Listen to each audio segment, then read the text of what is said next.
Na aula passada, nós tratamos de aspectos bem conceituais que envolvem, na verdade, como vimos, a teoria do direito como um todo. E tratamos de fenômenos como o pós-positivismo, o neoconstitucionalismo, que influencia numa nova perspectiva quanto à atividade hermenêutica, à interpretação. Muito resumidamente, no contexto atual de se pensar o direito, de se aplicar o direito, e aí está a aproximação com a jurisdição, que é o nosso tema base aqui. A jurisdição não é exercida mais apenas mediante a reprodução do comando legal. A interpretação não é proibida pelos intérpretes, pelos atores jurídicos de modo geral. Inclusive e essencialmente o juiz, ao concretizar o direito. Então nós vimos que pelo pós-positivismo, pela teoria estruturante do direito, o texto normativo, aquilo que está escrito na lei, é o pontapé inicial, é aquilo que o legislador idealizou, e a postura do legislador atualmente não é mais a de fechamento e a de definição precisa do direito, não necessariamente.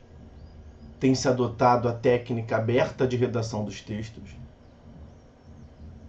E aí, mediante vários elementos, além do texto normativo, o juiz transforma o texto normativo em norma, e norma, portanto, é o resultado da interpretação do texto normativo, e o que o juiz aplica no caso concreto é a norma. Então a norma é o resultado final da interpretação. E o texto da lei, o texto normativo, é o pontapé inicial. É o início desse procedimento, desse processo. E dentre esses vários elementos, eu vou pensar um que vai ser o link para o próximo tópico. Dentre esses vários elementos e vários fatores que levaram a uma guinada no modo de se pensar o direito, de um cenário já ultrapassado do positivismo para um cenário atual do pós-positivismo, dentre vários elementos entra os direitos fundamentais. Os direitos fundamentais que infiltram o ordenamento jurídico por meio dos princípios constitucionais, segundo a teoria do professor Robert Alexy. Esses direitos fundamentais, eles acabam sendo, como nós vimos, uma reaproximação do direito com a moral, com os aspectos valorativos, questões como eticidade do direito, teoria da justiça. Essa expressão de que o direito foi reaproximado com a moral é do ministro, professor Luiz Roberto Barroso. E aí acaba sendo um retorno ou um passo atrás, uma reaproximação com o justnaturalismo, vamos assim dizer. O justpositivismo e o justnaturalismo, os direitos fundamentais exercem uma importância ímpar naquele duplo critério de validade que falamos também na aula passada. Para que uma norma seja válida, para que seja possível aplicar, no caso concreto, um texto normativo, naquele processo de interpretação, um dos critérios balizadores, um filtro para ver se a norma pode passar ou não, para ver se aquele sentido pode ser aplicado ou não, são os direitos fundamentais. E os direitos fundamentais, já fazendo o link para nos reaproximarmos aqui da teoria geral do processo e seguirmos com os nosso tópico, os direitos fundamentais, eles também orientam, servem de guia mestre para o processo, naturalmente. É dizer, de uma outra forma, também existem direitos fundamentais processuais. E é justamente esse o nosso próximo tópico. Então vejam como é que a primeira aula nós tratamos do conceito e apareceu lá no conceito a ideia de jurisdição. Na aula anterior, nós tratamos da jurisdição numa perspectiva atualizada, para que os senhores entendam como é que a engrenagem do direito funciona. Por que que o juiz, em alguns casos, não aplica aquilo que está na lei? Ele vai fundamentar, desde que não seja algo arbitrário, né? E o que é o que se espera que ele faça de um modo legítimo, não há uma incompatibilidade. Ele pode realmente interpretar. Ele pode, por exemplo, dizer que não vai aplicar uma lei porque ela é inconstitucional. Ele pode mudar o sentido do texto que está escrito em função da aplicação de um direito fundamental. E aí é o link para a aula de hoje. Nós passaremos a ver os direitos fundamentais do processo. Que é o mais comum, que se chama os princípios processuais. Os princípios processuais são os direitos fundamentais no processo. Então, eu quero, antes de tratarmos dos princípios um por um, para encerrar esse tópico inicial, introdutório, de link, mostrar para vocês a diferença na redação do artigo 1º do Código anterior, o Código de 1973, Código de Processo Civil, né, que eu estou me referindo. E mostrar para os senhores a redação do artigo 1º do Código de Processo Civil vigente, atual, de 2015. Vamos lá. Eu vou pegar aqui a redação do artigo 1º do CPC de 73. Como eu havia combinado com os senhores, quando for outro diploma qualquer, que não o CPC... Ué, o que eu... Peraí, deu ruim aqui.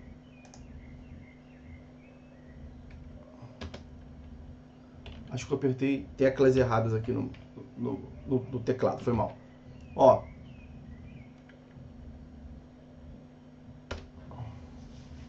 Esse é o artigo 1º do Código de Processo Civil de 73. Vejam que em 1973 predominava a concepção positivista, pelo menos entre nós, né? Na Europa já se cogitava de uma mudança. Estávamos naquele momento de transição do cenário antigo para o cenário atual. Mas aqui, às vezes, demora para chegar as coisas, né? Na verdade, costuma demorar umas décadazinhas para o que acontece no novo mundo chegue, para o que acontece no velho mundo chegue no novo mundo. Em 1973, ainda predominava entre nós uma concepção eminentemente positivista. Predominância e supremacia da lei. Aquela visão codicística. O centro do ordenamento jurídico eram os códigos e não a Constituição. Aí olha o que tendo feito essa abertura, olha o que é o artigo 1º. E deve ter, eu sempre digo isso, deve ter uma razão para que o legislador coloque um artigo como sendo o 1º, né? É elementar que tem uma razão. Vejam o artigo 1º da Constituição Federal, me parece elementar. Dá nome e diz qual é o modelo de governo e o modelo de Estado. Vejam, a República Federativa do Brasil, formada pela união indissolúvel dos Estados e municípios, constitui-se em Estado Democrático de Direito. Olha quantas coisas tem. O artigo 1º da Constituição é como se fosse a carteira de identidade do Brasil, né? Olha, eu me chamo Brasil, República Federativa do Brasil. Sou uma república, sou uma federação. Aqui eu não permito a secessão, formada pela união indissolúvel. E eu me constituo em um Estado democrático de direito. Olha quantas coisas. É uma apresentação no plano do direito internacional, né? Você imagina os países, os estados, nações conversando. Ah, quem é você? Tá aqui, artigo 1º, prazer. Olha quem eu sou. Sou uma república, sou uma federação, me chamo Brasil. Território não pode cessar, não pode se dividir. E meu modelo de direito é o Estado democrático de direito. Olha quantas coisas. Enfim, é muito importante o artigo 1º. É a apresentação do diploma normativo. Aí, bom, tendo dito isto, olha o artigo 1º do CPC de 73. A jurisdição civil, contenciosa e voluntária, esqueçam isso, é exercida pelos juízes, jurisdição exercida pelos juízes, ok, em todo o território nacional, ok. Agora o que interessa, conforme as disposições que este código estabelece.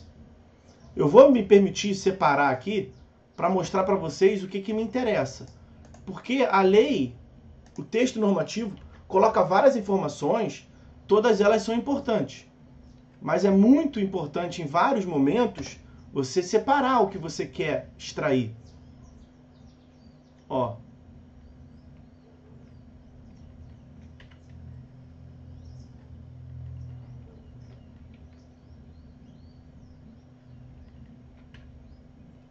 O que me interessa é essa parte aqui. A jurisdição, e isso está inserido no artigo 1º. Eu só tirei as outras informações para dificultar, para facilitar a leitura dos senhores. A jurisdição civil é exercida conforme as disposições que este código estabelece. Vejam, supremacia da lei, código é uma lei. Constituição, nem aí. Predominância dos códigos. Isso é uma perspectiva positivista a dar com pau. Não tem para onde fugir. Isso é positivismo na veia. Ok?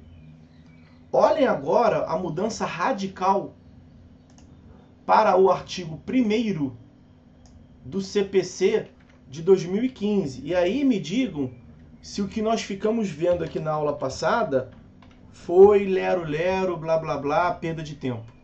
Olha a mudança, comparem um com o outro. O processo civil será ordenado, disciplinado e interpretado. Olha a interpretação, não é mera aplicação da lei. Agora, o próprio legislador reconhece uma atividade interpretativa. Mudou muita coisa. Não é mera aplicação da lei. Tá, o processo civil vai ser ordenado, disciplinado, interpretado conforme a lei, né? Na visão positivista. Não, olha, conforme os valores. Olha, valores. E as normas fundamentais estabelecidos na Constituição. Olha o que a lei está dizendo. A lei, para o leitor, para o destinatário, ela está dizendo, olha, nem continue lendo esse código. Se não dominas a Constituição, para. Vai ler a Constituição. Porque o processo civil ele vai ser aplicado de acordo com a Constituição. Isso é neoconstitucionalismo. Isso é o reconhecimento de que a Constituição é o diploma superior. É o reconhecimento de que o centro do ordenamento jurídico é a Constituição. Tudo gira em torno da Constituição. Qualquer diploma normativo somente é válido de acordo se e como a Constituição. Toda lei tem que passar por uma filtragem constitucional. A própria lei está dizendo isso. Primeiro vai entender a Constituição, porque o processo civil ele vai ser aplicado de acordo com a Constituição. de acordo com os valores e as normas fundamentais estabelecidas na Constituição da República Federativa do Brasil, vírgula, observando-se as disposições desse código. Quer dizer, o que sobrar é esse código. Esse código vai ser aplicado de acordo com a Constituição. Olha como é que muda o paradigma. Olha como é que a própria lei está dizendo, olha, primeiro a Constituição, filho, depois eu leio. Isso muda muita coisa. Veja como é que ali, nesse artigo 1º, nós temos o neoconstitucionalismo. Veja como é que ali nós temos o pós-positivismo. Veja como é que ali nós temos a hermenêutica atualizada, contemporânea. O dispositivo, a lei, o código é uma lei. O legislador reconheceu que o que ele vier a dizer no texto normativo não é necessariamente o que vai ser aplicado, mas é um forte indício de que vai ser aplicado. O juiz pode interpretar. Um dos critérios importantíssimos que entram dentre a interpretação são os valores, os direitos fundamentais. Nós não vimos que os direitos fundamentais é uma certa reaproximação do direito com a moral, critérios valorativos, um certo passo atrás, um certo retorno ao justnaturalismo. E vai aplicar no que coubesse o código. Ou seja, o código não é aplicado instantaneamente. O código é aplicado de acordo com os valores, de acordo com a interpretação, compatível com a Constituição. Isso me parece algo elementar. Artigo 1º, que muitas vezes é negligenciado. E é uma mudança de rota. Você pega um retorno e volta para o sentido oposto. Isso não pode ser desprezado.